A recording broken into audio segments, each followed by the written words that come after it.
Good evening, everyone, and welcome to the Town of Limington Select Board meeting for December 19th, 2024. We'll call the meeting to order at 7 o'clock p.m., and we will begin with the Pledge of Allegiance.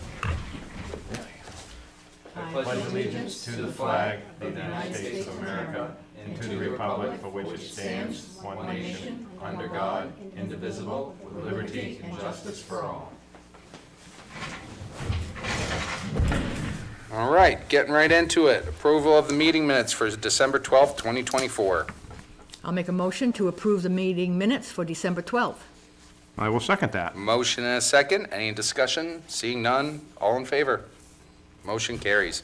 Approval of the warrants for week number 51, payroll warrant number 118 in the amount of $26,862, and appropriations warrant number 119 for the amount of $24,126.87.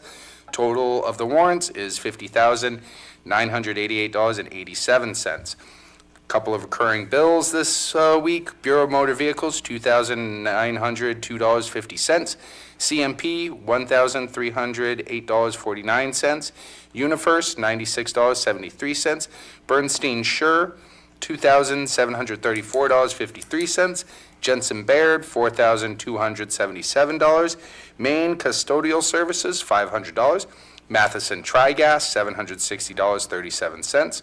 Wex Bank, $3,542.81.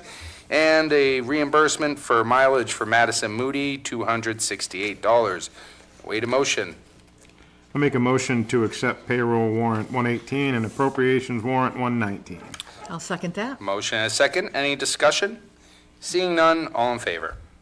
Motion carried. Moving on to the purchase orders. Sure. Jason, thank you. Fire and EMS, a request to pay Goodyear Tire for winter tires and wheels for ambulance 2, $2,389.87. A request to pay Fire Tech and Safety, Ram Repair and Boots, $425.50. A request to pay Emo Braley, second half of the EMA Director Stipend, $363. A request to pay Boundtree for EMS supplies, $342.43. A request to pay Admiral Fire for uniforms, $474.19. I'll make a motion to approve the fire and EMS purchase order request. I'll second that. Motion and a second. Any discussion? Seeing none, all in favor? Motion carries. Municipal Complex, request to pay W.B. Mason for postcards, staples, paper clips, $79.67. I'll make a motion to approve the municipal complex purchase order request. I'll second that. Motion and a second. Any discussion? Seeing none, all in favor? Motion carries. Parks and Rec, a request to pay sleepers for food for the Breakfast with Santa, $120. I'll make a motion to approve the Parks and Rec purchase order request. I'll second that. Motion and a second. Any discussion? Seeing none, all in favor? Motion carries. Code Enforcement, a request to pay Cody Woodcraft for deposit of the office expansion, $1,547.50. I'll make a motion to approve the Code Enforcement Office purchase order request. I'll second that. Motion and a second. Any discussion? Seeing none, all in favor? Motion carries. Public Works, a request to pay Kimball Midwest for stock bolts and screws, $265.27. A request to pay Goodyear Commercial Tire for repair to a loader left rear tire, $503.19. A request to pay Cornish Hardware for snow shovels, $117.97. And a request to pay Napa Auto Parts for $452.92. I'll make a motion to approve the Public Works Department purchase order request. I'll second that. Motion and a second. Any discussion? Seeing none, all in favor? Motion carries.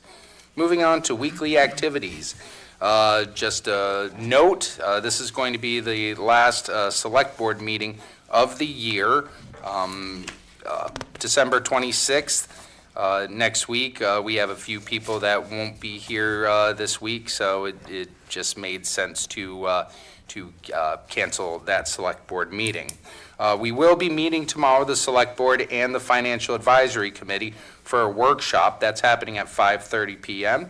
The public is welcome to attend, but this will be a workshop for the Select Board and the Financial Advisory Committee, so we won't be taking public comment But you are welcome to join in the process and see what we're going to be up to tomorrow. That's 5:30 p.m. if anyone is interested in coming. We had Sandra Fecto. She came in for the Horn Pond Fishing Derby today to get their permit to use Moimo Deo for the Horn Pond Fishing Derby. That's going to be happening February 8th with a weather date of February 22nd. We will continue to make updates and announcements regarding that. Mark your calendars. It's always a great time. That is all I had for weekly updates. Jason, what do you got for us? Yes.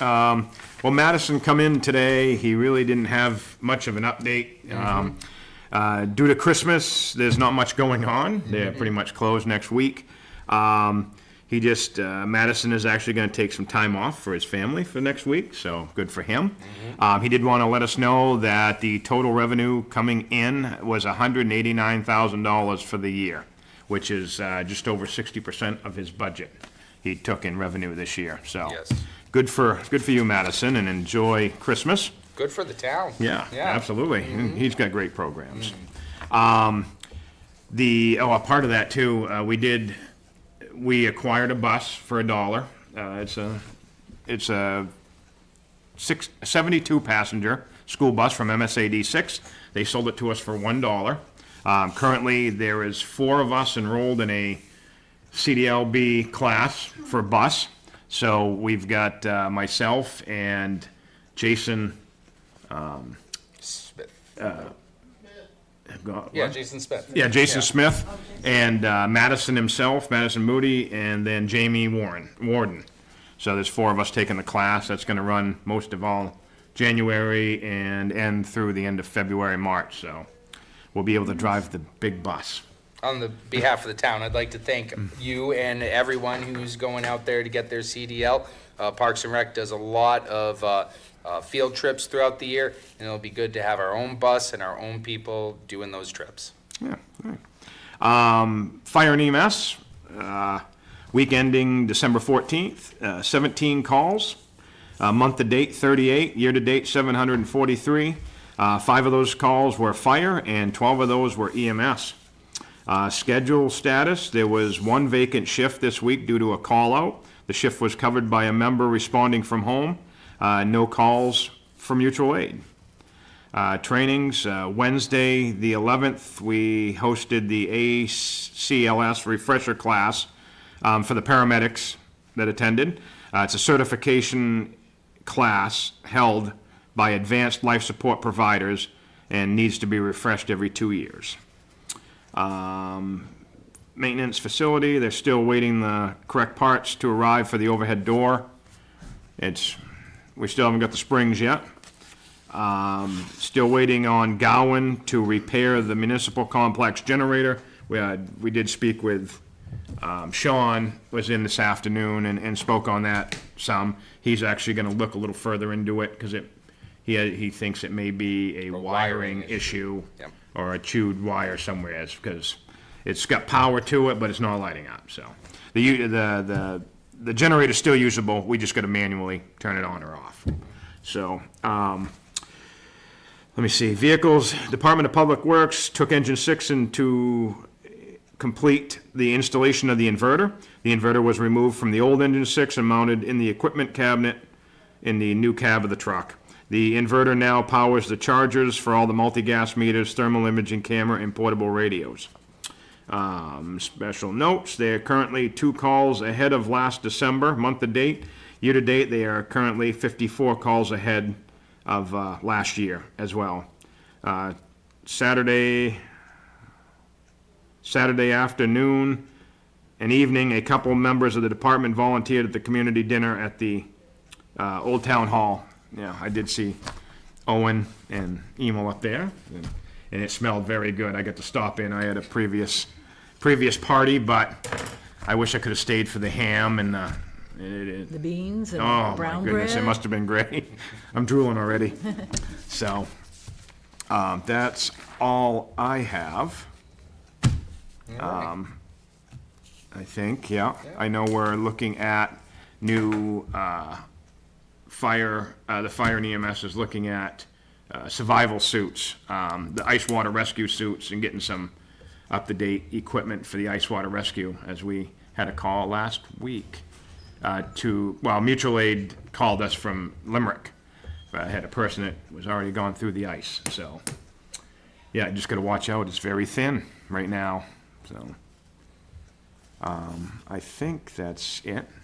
Tammy, what do you got for us? All I have is, in the shopping guide, the town hours for Christmas week and New Year's week. So check that out before you head down. I believe they're closed next Tuesday, Wednesday, Thursday maybe, but I'm not quite sure. I read it, but now I can't recall it. I didn't write it down. But the front office, yes. The hours for the front office are limited next week, so make right. sure that you don't come down on a day they're not here. And I just really want to thank everybody in the town of Limington for all their services, you know, all the different departments, everybody that works for us, everybody that volunteers, and just wish them a very Merry Christmas next week. So, Absolutely. have a great time. Absolutely. Yes, you definitely speak for the whole board on that. Anything else?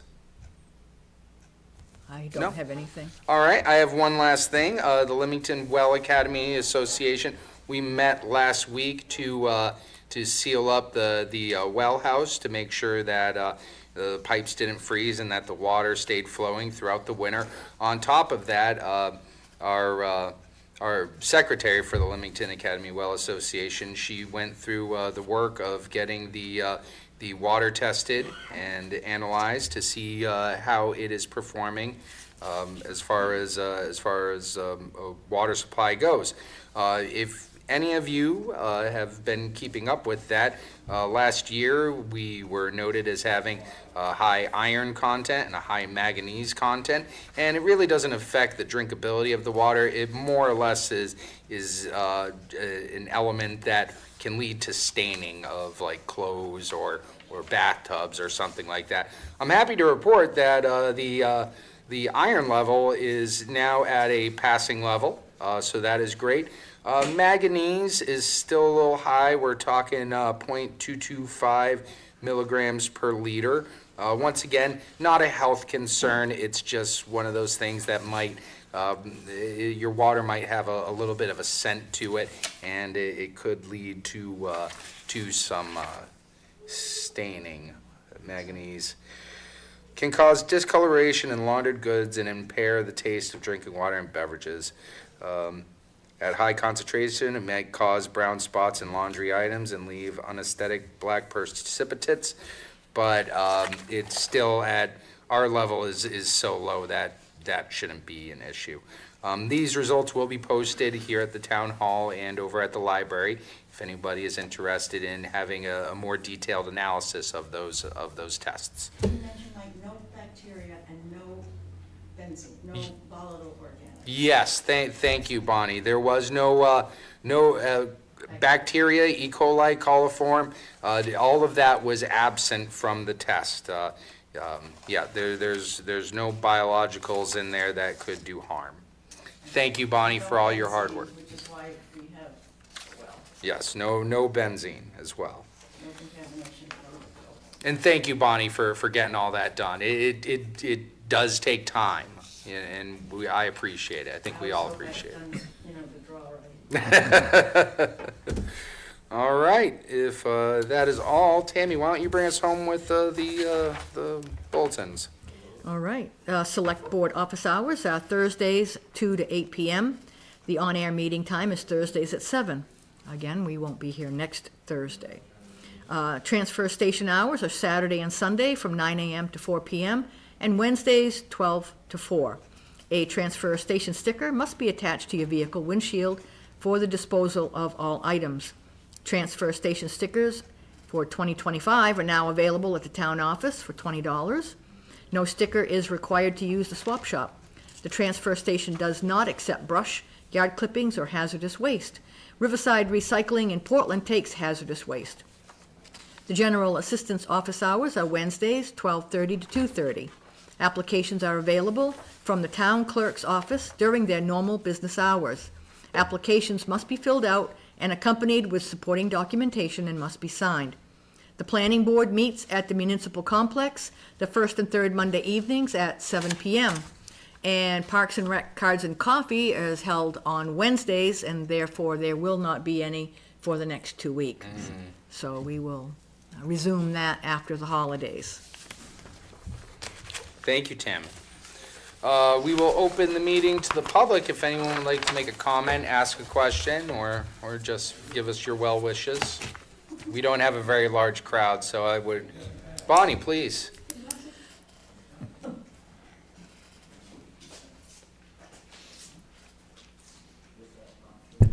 Hi, Bonnie Lord Laughlin. I came down on other business tonight, the Well Association Water Report. I was sitting here just now thinking about the date, December 19th, 2024, and I want to make mention and pay tribute to Harold B. Emery Jr., a name most of us know in this town, who as a 20-year-old young Army soldier on this date 80 years ago received a head wound at the Battle of the Bulge, which was a very horrific battle of World War II. And Harold B. Emery Jr. Continued to live for another 3.5 weeks, I believe, dying finally in January of 1945. There are people in town who remember, who are still alive and remember Junior, as he was called, Harold B. Emery Jr., and it'd be really great to continue to connect with those folks as long as they can continue to share their memories with us too.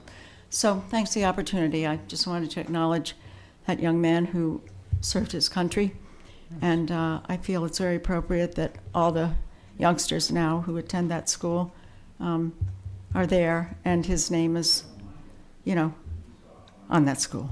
Yes. Thanks. Thank you, Bonnie. War is definitely hell, especially during the Christmas season. I can't go through the Christmas season without thinking of the Christmas Day truce of World War I. And yes, a different war, but for all those veterans out there, we hope you have an excellent Christmas. Anything else to come before the board? Seeing none, I will entertain a motion to adjourn. I'll make a motion that we adjourn. I will second that. Motion and a second. All in favor? We are adjourned at 7:17 p.m. Thank you, everybody, for coming out. Have a wonderful Christmas, and we'll see you next year.